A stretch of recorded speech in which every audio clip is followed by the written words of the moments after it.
Samantala, ugnayan ng Dagupan at San Juan City pinagtibay sa naganap na Sister Cities Agreement. Para sa detalye, panoorin sa ulat ni Idol Joanna De Vera. 104.7 IFM. Report!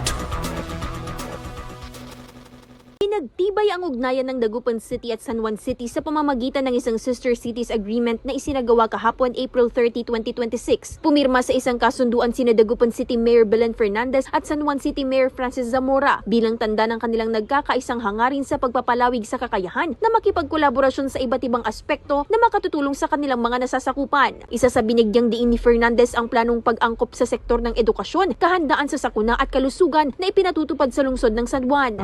Sa akin po, gaya ng sinabi ko kanina, nakita ko yung top 3 na gusto namin mag-benchmark na yung literacy, of course, education.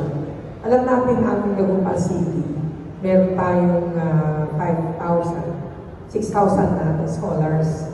And every year we funded 250 million for the scholars.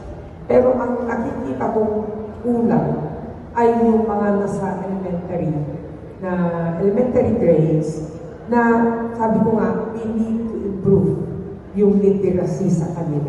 And then number 2, alam niyo naman ang disaster preparedness natin. We have our command center.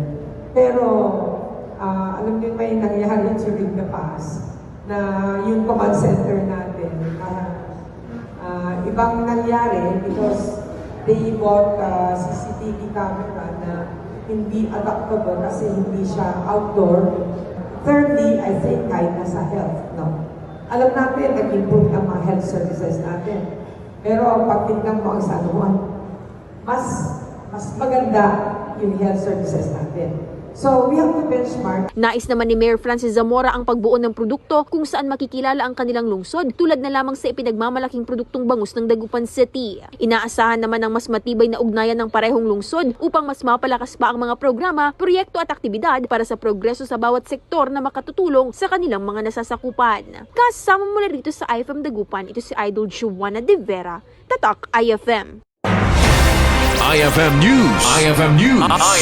IFM News.